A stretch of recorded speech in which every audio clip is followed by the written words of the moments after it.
Good evening and welcome to Primetime News, coming to you live and direct from the Newsfirst studios here in Colombo. I'm Bernadine Chai Singha for Newsfirst team, where the people come first. Let's now take a look at headlines.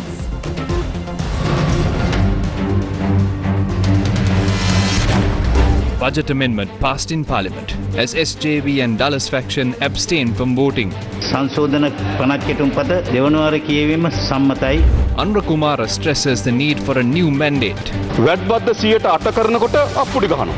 දැන් 15 කරනකොටත් අප්පුඩි ගහනවා. ඒ වගේම රාජ්‍ය සේවක විශ්‍රාම යාමේ වයස 65 කරනකොටත් අප්පුඩි ගහනවා. 60 කරනකොටත් අප්පුඩි ගහනවා.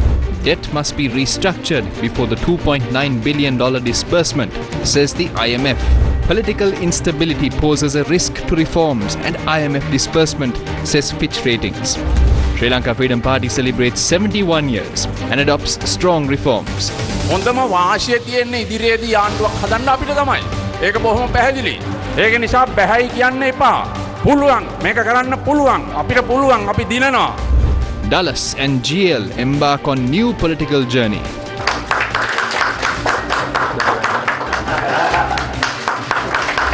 Auditor General recommends recovering losses from Chinese fertilizer deal and prosecute those responsible.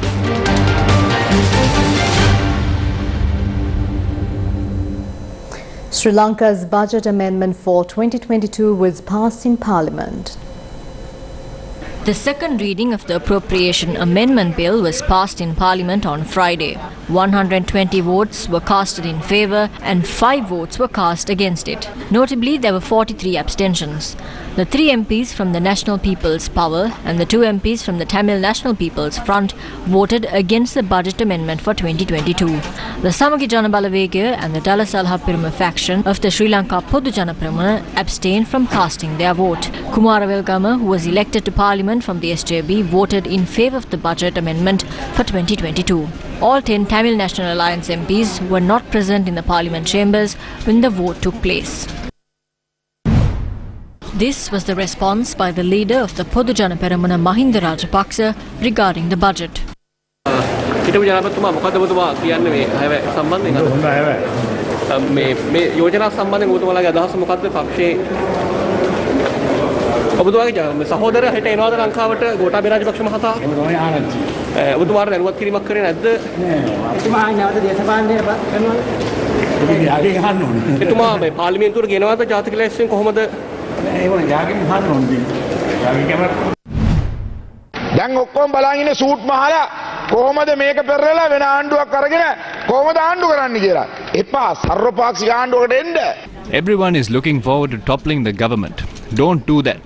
Join the all-party government. We will give up our portfolios as well. What are the conditions of the IMF staff-level agreement for Sri Lanka to unite and make decisions? But they are not interested in that. These groups thrive on instability. They want to gain power. That is the difference between these two sides. What we need now is a healing president and a president who can give assurances. Healing president සුව කරන ජනාධිපතියනේ. කියමනක් තියෙනවා නිර්වතින් පීනුවේ කවුදයි අනාවරණය වෙන්නේ වඩදිය බැස ගියාට පසුව කියලා. අපේ මිත්‍රයා හරින් ෆර්නෑන්ඩෝ ඇමතුමා කිව්වා මෙහෙ මේ පැත්තේ ගාය සූට් මහගෙන ඉන්නවයි කියලා. අපේ ප්‍රශ්නේ තියෙන්නේ මේ පැත්තේ ඉන්න මිනිස්සු සූට් ටික ගලවගෙන ඉන්නේ නිර්වතින් ඉන්නේ. එදා අපි බැසිල් රාජපක්ෂ සහ ආණ්ඩුවට වැන්ද විතරයි නැත්තේ. We did everything but fall at Basil Rajapaksa's feet. We reiterated that Sri Lanka is heading towards bankruptcy and asked him to take precautionary measures. We are now requesting for a select committee to be appointed. You now support certain things that you spoke against previously. The SJB continued to stress our position. We didn't play hide and seek, nor did we follow popular opinion. We did the right thing. ජනප්‍රිය ස්ථාවරයක් ගත්තේ නැ හරි දේ වෙනුවෙන් පෙනී හිටියා. මේ ගරු සභාවේ වගකීම මේ අර්බුදයෙන් ජාතියක් ලෙස ගොඩ ඒම සඳහා We must intervene for Sri Lanka to recover from this crisis. No matter who takes over, how will you solve this crisis? Intervene and meet the 4 conditions. Increase government revenue, reduce expenditure, increase dollar inflows into the country and reduce the outflow so we can come to an all-party agreement. වියදම අඩු කරන්න, රට ඇතුළට එන විනිමය වැඩි කරන්න, රටින් පිටට යන විනිමය අඩු කරගන්න අපිට ਸਰවපාක්ෂික එකඟතාවයක් ඇති කරගන්න පුළුවන්. Leader of the Jatika Jana Balawege, Andhra Kumar Disanayake, stressed that Sri Lanka needs a new mandate. මේ ආණ්ඩුව මොකක්ද? වැඩබද්ද 108 කරනකොට අප්පුඩි ගහනවා. දැන් 15 කරනකොටත් අප්පුඩි ගහනවා. රාජ්‍ය සේවකගේ විශ්‍රාම යාමේ වයස 65 කරනකොට අප්පුඩි ගහනවා. This government was in favour of the VAT increase to 8%, and now they are in favour of the 15% increase.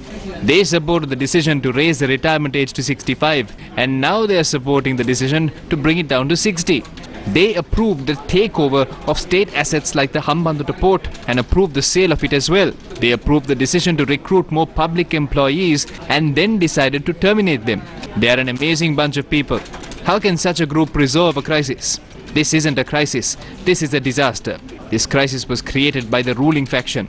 Those responsible for this crisis must be punished. Don't you want to punish those including Ajit Niwad Cabral and Basil Rajapaksa who looted millions of people's money?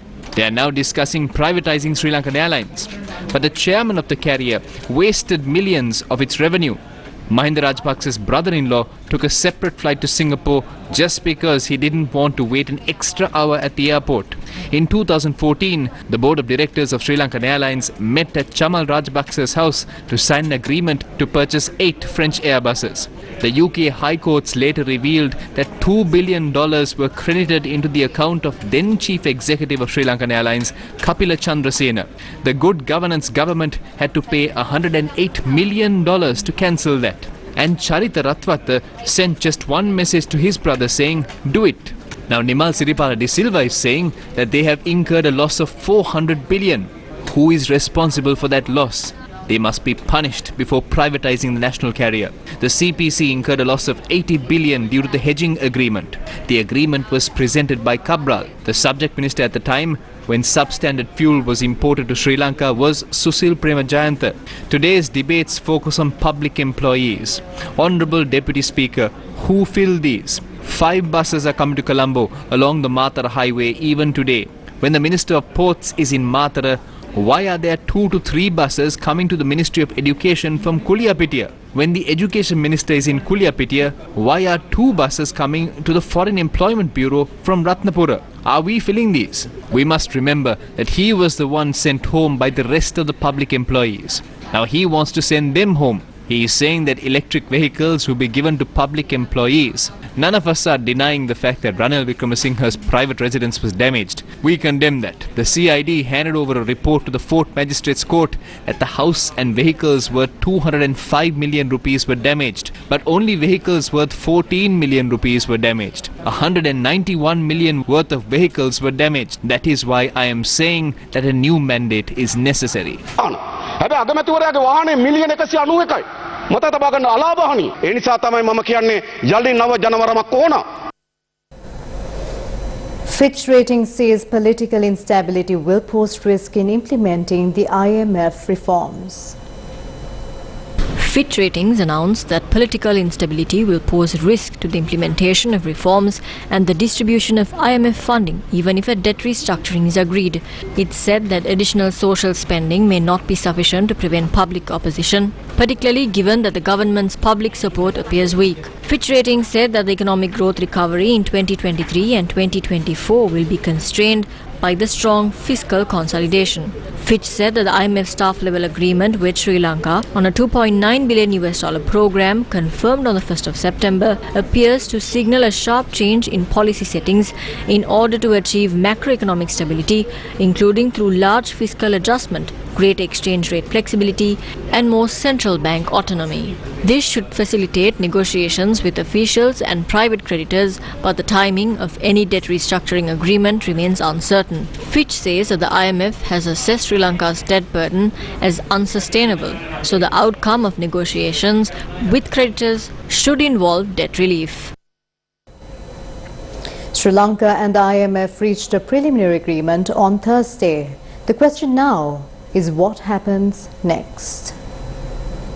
On Thursday, Sri Lanka and the International Monetary Fund reached a staff-level agreement on a 48-month, $2.9 billion extended fund facility, which will also help it secure short-term funds from other donors.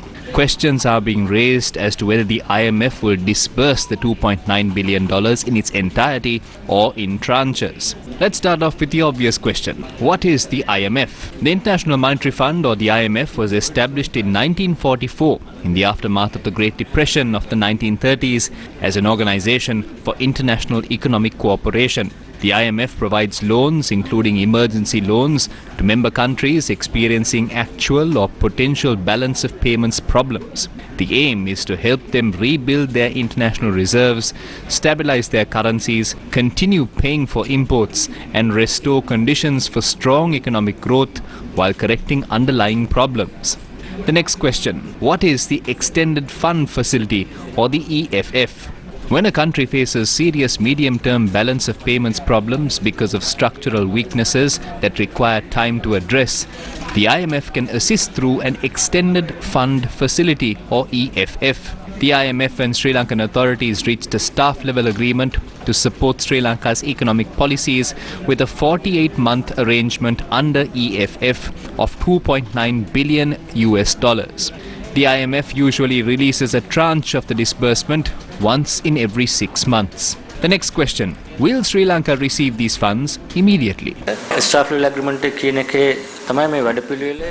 level agreement is the most crucial point in this program. We've been to the IMF 16 times. Usually the money comes within 6 weeks. But because our debt is not sustainable, we need to restructure the debt and obtain assurances from our creditors for the $3 or $4 billion from the IMF. Between now, staff level agreement, and being able to propose the program to the IMF Executive Board, a number of things have to happen. There's a number of prior actions that have been agreed with the authorities that they would undertake in order to continue with the economic reforms that they have already started. For example, having a 2023 budget that is consistent with the macroeconomic framework and the program targets that we have agreed. So there's a number of these type of actions that the authorities would take. That's one set of actions that need to be carried out. And then at the same time, there's what we call financing assurances from Sri Lanka's creditors that are needed in order for the IMF to convince itself that Sri Lanka's debt is on a path to restore debt sustainability. These financing assurances would be the result of an engagement between Sri Lanka and its creditors. This process, we don't know how long it will take. We do encourage everybody to work collaboratively and in a transparent way so as to minimize the length of this process so that the IMF program can begin as soon as possible and the economic reform package can move forward. And indeed, that would help for Sri Lanka to regain its repayment capacity, which is also in the interest of credit. In simple terms, Sri Lanka is now not repaying its bilateral and open international capital market debt. Sri Lanka needs to enter into agreements with creditors for a proper program on debt repayment, a process called debt restructuring. Sri Lanka has already appointed international financial and legal advisors Lazard and Clifford Chance for this purpose. In addition to that, Sri Lanka's president also reached out to Japan for assistance. Japanese Finance Minister Sunichi Suzuki on Friday urged all creditor nations to discuss Sri Lanka's debt restructuring. He told a news conference that it's important for all creditor nations, including China and India, to gather to discuss Sri Lanka's debt restructuring. Sri Lanka is in a severe crisis. We've seen shortage of essentials, food, medicine, fuel. There is an immediate need for financing so that the economy can regain its footing. Financing, as I mentioned, achieving these financing assurances is important for the fund. If that were not the case, then the crisis would become more severe. Economy would continue to shrink, and Sri Lanka's repayment capacity could not be restored, envisaged under the program, and that really is not in the interest of creditors either. So we do encourage creditors to work collaboratively with the debtor, with their advisors, to find a way of putting Sri Lanka's debt back on a sustainable footing. The IMF facility is important for Sri Lanka for its debt restructuring process and economic reforms. The program by the IMF comprises of 7 key elements. The objectives of Sri Lanka's new fund-supported program are to restore macroeconomic stability and debt sustainability while safeguarding financial stability, protecting the vulnerable and stepping up structural reforms to address corruption vulnerabilities and unlock Sri Lanka's growth potential. The IMF senior mission chief for Sri Lanka told reporters in Colombo on Thursday that a government with a mandate is required to carry out the reforms mentioned in the staff-level agreement. From the IMF's perspective, our arrangement is with the people of Sri Lanka. We're here to help the country and, for the country to emerge from the crisis and the people to enjoy prosperity going forward. So the political environment matters in the sense that these economic reforms need to be carried out. There needs to be a government that has the mandate to carry out the reforms, and there needs to be buy-in by society to support the reforms and to move forward with them. Here's a reality check. To approve these reforms, there needs to be a consensus in the parliament. We cannot be certain if a majority will support it. We need legislation for central bank autonomy. Thereafter, another legislation is required for the stability of the banking sector. What could be even more difficult is the passage of legislation against fraud and corruption. In the absence of any agreement among the political parties, it would be near to impossible to pass those legislations. The other fact is, if the public outcry against such legislation grows, how can Parliament agree on them? Peter Brewer's comments are the reality. We need answers. Only time will tell if the present government will find those answers.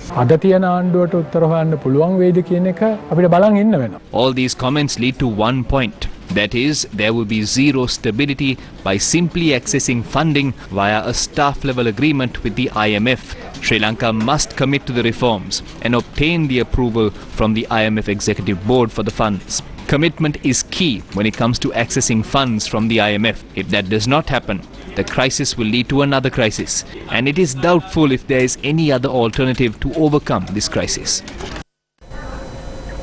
Concerns were raised during Friday's parliamentary debate over the criticism made on the Governor of the Central Bank of Sri Lanka, Dr. Nandalal Veerasinghe, in Parliament on Thursday.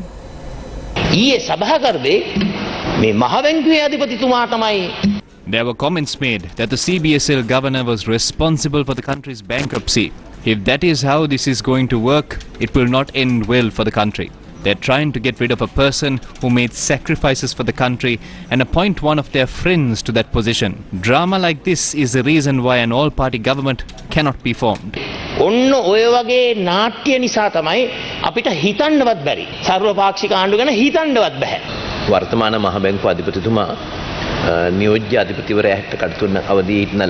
We have known the current CBSL governor even when he served as the deputy governor. We're also aware of his professionalism. The issues in the country are being analysed based on economic principles.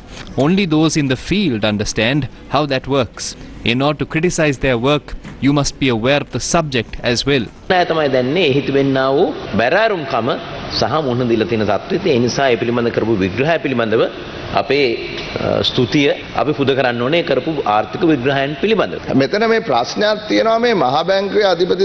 are concerns raised that the CBSL governor is the reason why the country is bankrupt. This is incorrect. We asked Cabral in 2020 about Sri Lanka's foreign reserves. Let's take a look at the Hansard.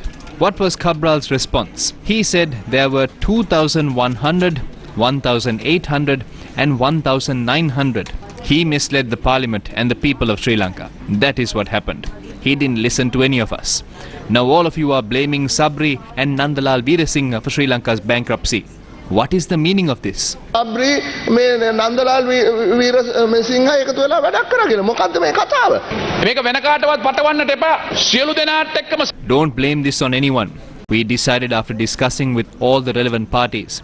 If there is an error, we will not deny it. I was the finance minister at the time. We didn't decide to default on debts when we had money with us. We did not have money. 203 million US dollars were due. But there was only a limited amount in the treasury. There was a due of $500 million to be paid for essentials. So do we pay for essentials or do we pay off debts? I don't know. I am ready to take up the responsibility for that. We made that decision after discussions.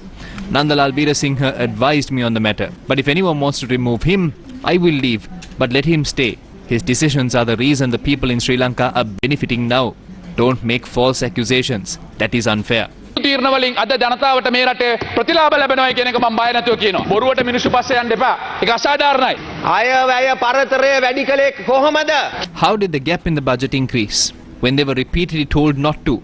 They printed money and even said that printing money will not lead to inflation. Who is responsible for that? Not the current CBSL governor. It was the former governor, Ajit Niwad Cabral, and his officials. නිලධාරීන් වග කියන්න ඕනේ. එදා ජනාධිපතිතුමායි ගෝලෙත් දාලා එදා ගැහුවා මහ බැංකුව අධිපතියා. The president used his henchmen to attack the CBSL governor.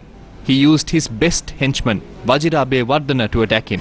I would like to remind you that these games were the reason that the good governance government failed. I believe that Nandalal Veerasinghe made the most appropriate decision. How can we resolve the issues in this country like this? එතුමායි ගෝලෙත් දාගන්න යනවා. මහාන මෙහෙම පුළුවන්ද රටක් හදන්න? News First with the people.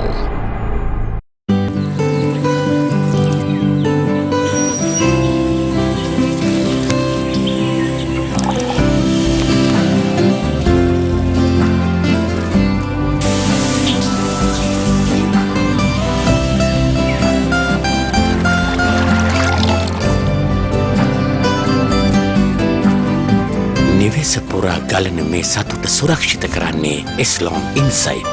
Eslon ජීවයයි ජලයයි ජීවිතේ. Welcome back to the news. Chairman of the Sri Lanka Freedom Party, Maithripala Sirisena, says SLFP will be back in power as it is a party that has the potential of forming a new government. He said this while addressing the party's 71st anniversary ceremony held in Maharagama. Sri Lanka Freedom Party's All Lanka Committee and anniversary celebration were held today at the Maharagama Youth Service Council under the chairmanship of former President Maithripala Sirisena, who is also the chairman of the Sri Lanka Freedom Party. The All Ceylon Committee unanimously passed the party constitution amendments approved by the Central Committee on Thursday. This amendment includes clauses related to the increasing number of senior vice chairmen and vice chairmen and the removal of members who breach the disciplinary codes disregarding the policies of the party. The theme of the celebration was on reviving the Sri Lanka Freedom Party. අපි කියලා තියෙන සර්වපාක්ෂික ආණ්ඩුවක් හැදෙන්නේ නැත්නම් We have said that if an all-party government is not going to be formed, the Central Committee of the Sri Lanka Freedom Party has decided to refrain from taking up portfolios from the government. Against such a backdrop, certain MPs accepted some portfolios. Most of them lost that feeling of unity after that happened. I am sure some of you saw how some MPs spoke to the media. I regret that. Action must be taken against party members who act in a manner that is detrimental to the policies and discipline of the party. If we are doing everything right, there are high chances of forming a government in the future. That is very clear. We cannot be certain on the type of election, but an election is coming. We hope to form an alliance and form a progressive political movement. Ranil Wickremesinghe had dropped to ground zero. He was Prime Minister for 2 weeks and then became President. When Sajid Premadasa was forming the Samagi Jana Balawegaya, he fired 67 MPs of the UNP in just one day. Around 700 authorities, including provincial councillors and Pradeshiya Sabha members, were fired. So don't think that the SLFP has failed. Ranil Wickremesinghe, who was at ground zero, became president in some way or the other. Why can't you do this? Don't say you can't do it. You can do it. අපි මේ වැඩපිළිවෙල ඉස්සරහට ගෙන යමු. The Sri Lankan court rejected a petition challenging amendments to the SLFP constitution. The Colombo District Court on Friday rejected a petition that was filed challenging the proposed amendments to the constitution of the Sri Lanka Freedom Party. The petition was submitted by SLFP Executive Committee member Montague Sarachandra. The petition was taken up for consideration in the presence of Colombo District Judge Purnima Paranagama. Some violated the party decisions and joined Ranil Wickremesinghe and are in talks to contest the polls as well. It is wise to exit the party and do such things. We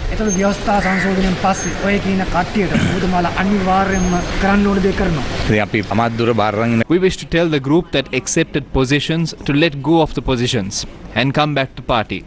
MPs will never work to break the party from within. The 14 MPs can work together again, but they must stand by the decision of the party. A ruling party MP has gone to court against the decision taken to expel him from his parliamentary seat. Monaragala district parliamentarian Dr. Gayashan Navananda filed a petition with the Supreme Court of Sri Lanka seeking an order to invalidate the decision taken by the Sri Lanka Podujana Perumuna to expel him from his parliamentary seat on the instructions of the General Secretary of the Democratic Left Front, Vasudeva Nanayakkara. The Secretary of the Democratic Left Front, Vasudeva Nanayakkara, General Secretary of the Sri Lanka Podujana Perumuna, Attorney at Law Sagara Karyavasam, among others, were named as respondents in the case. The petitioner states that he decided to support the government and thereafter the Secretary of the Democratic Left Front, Vasudeva Nanayakkara, alleging that he breached party discipline, had requested the General Secretary of the SLPP to take action to invalidate his seat in Parliament. The petition states that the SLPP has taken measures to expel the MP from his parliamentary seat. Dr. Gayashan Navananda states the respondents did not actively conduct a just and fair investigation before reaching such a decision, and therefore it is a violation of natural justice. The Dallas faction of the SLPP embarked on a new political campaign on Friday. The 13 members of the Sri Lanka Podujana Perumuna, including Professor G.L. Piris and Dalasalaha Peruma, who sat in the opposition as an independent group of MPs, commenced a new political campaign. This new political movement is referred to as the Freedom People's Congress.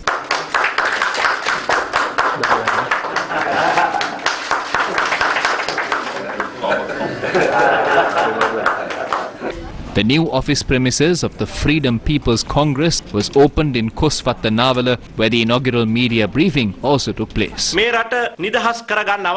need to save this country from corruption.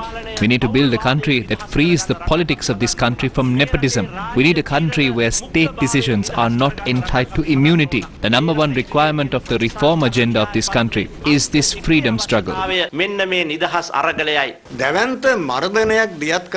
We are in a situation where a massive crackdown is taking place, while the PTA is applied where it should not be applied. The government is inviting everyone to form an all-party government in the name of the people's struggle. However, there is no mention of a program, and the tussle is for benefits, perks and positions.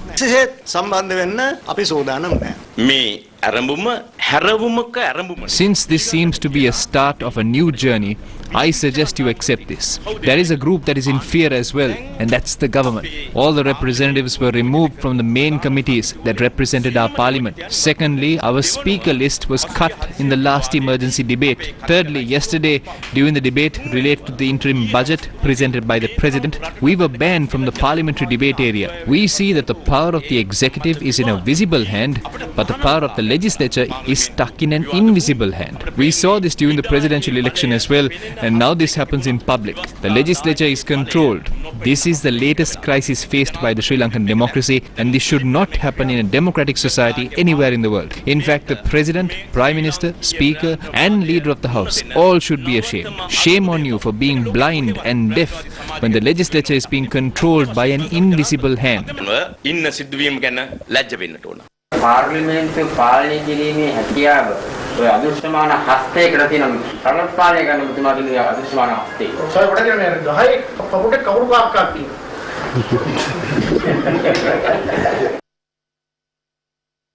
A Sri Lankan court granted permission for Basil Rajapaksa to travel to the US until January 2023. Sri Lanka's Supreme Court granted permission to former Finance Minister Basil Rajapaksa to travel overseas until the 15th of January 2023. The five-judge bench granted permission following submissions made by the counsel for Rajapaksa, who stated that the former Finance Minister expects to travel overseas for medical treatment next week and to attend some personal matters. The request to travel overseas was made when the fundamental rights petition that alleged that the country is currently in a state of bankruptcy and the people are in dire straits due to the unwise economic policies and inefficient administration pursued by the respondent was taken up in court on Friday. The petitions have cited former President Gotabaya Rajapaksa, former Minister of Finance and former Prime Minister Mahinda Rajapaksa, former Minister of Finance Basil Rajapaksa and others as the respondents. Speaking in Parliament, Opposition Leader Sajid Premadasa emphasised today that the recommendations presented by the Auditor General in his report on the Chinese fertiliser shipment should be implemented as soon as possible.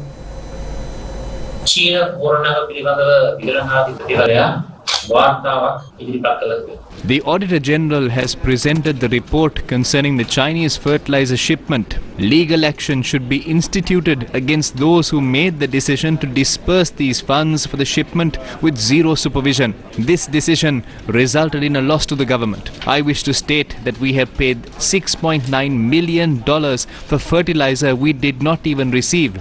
Recommendations have also been made to seek compensation from the supplier, which has been blacklisted in Sri Lanka. Therefore, I appeal to the government to actively take measures to recover these losses without waiting for the Auditor General's recommendations.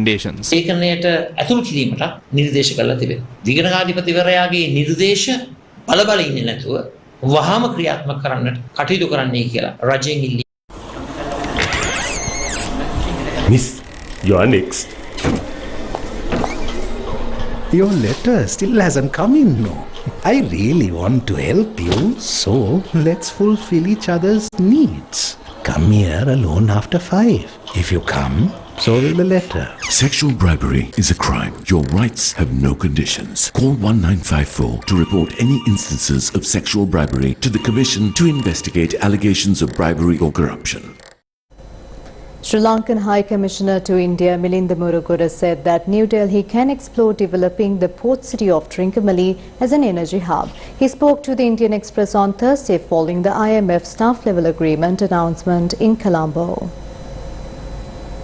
Sri Lankan High Commissioner to India Milinda Murugoda said on Thursday that the preliminary agreement with the International Monetary Fund, under which Sri Lanka nation stands to receive $2.9 billion to tackle the ongoing economic crisis, is a first step in the long haul of economic recovery, but will provide the country and investors confidence to attract increased investments and remittances. Speaking at the Indian Express Idea Exchange, Murugoda said that with the IMF agreement taking shape, Sri Lanka now expects more countries to offer assistance, while underlining that India was the only partner to have stepped up even without a framework in place. He said that though the money is not huge, it gives Sri Lanka confidence, one, for investors to come in, for remittances to increase, and for other bilaterals like Japan to step forward. The High Commission said Sri Lanka is grateful to India, which encouraged to go to the IMF. He appreciated the efforts made by India's Finance Minister Nirmala Sitharaman and External Affairs Minister S. Jaishankar, who played a role in moving to the IMF. Following the IMF package, Murugoda identified power, oil and tourism as some of the areas which structural reforms through cooperation with India can help restore macroeconomic stability. He said that India can explore developing the port city of Trincomalee as an energy hub. The High Commission said that by using the relationship with India, he would work to bring in private investment in electricity generation, adding that it could mean new power plants in renewable energy or buying existing plants through a privatization process. Litrogas Lanka Limited said the prices of gas cylinders will reduce with effect from midnight on Monday, the 5th of September. Based on the price formula we introduced in August and the price in the global market, Litrogas has decided to reduce the price of gas cylinders from midnight on Monday. 5 million gas cylinders have been distributed across Sri Lanka so far. As of Friday, 95 to 96% of gas dealerships have stocks of gas cylinders. Sri Lanka Police will be celebrating the 156th Police Day on Saturday, the 3rd of September. On the People's Police segment tonight, we take a look at the SWAT team.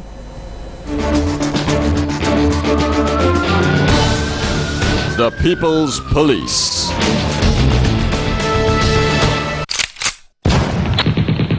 A SWAT team is a group of elite officers who have been specially trained to deal with very dangerous or violent situations. And Sri Lanka Police Special Task Force boasts of an elite SWAT team. SWAT stands for Special Weapons and Tactics, and the Sri Lankan SWAT teams enter operation adhering to all international SWAT standards. SWAT teams are increasingly equipped with military-type hardware and trained to deploy against threats of terrorism, for crowd control, hostage taking, and in situations beyond the capabilities of ordinary law enforcement, sometimes deemed high risk.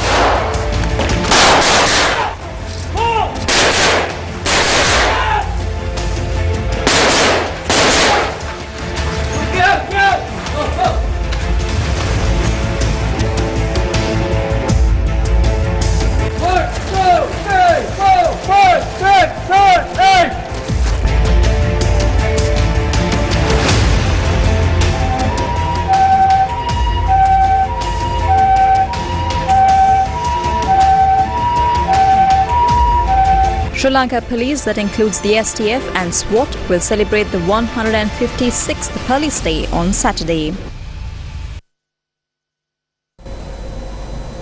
The Divisabi program seeking to support the most impoverished communities in Sri Lanka operated centering the Bulletin district today. This program is supported by LOLC Holdings.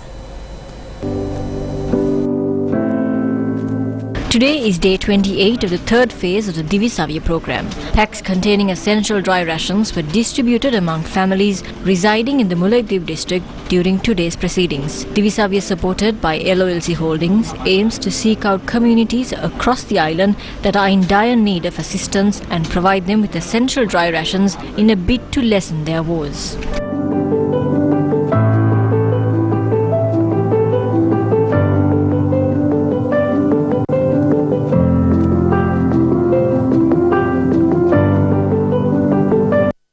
With that, we wrap up Primetime News. I'm Bernadine Chaya-Singh for the Newsfirst team, where the people come first. Good night. Take care.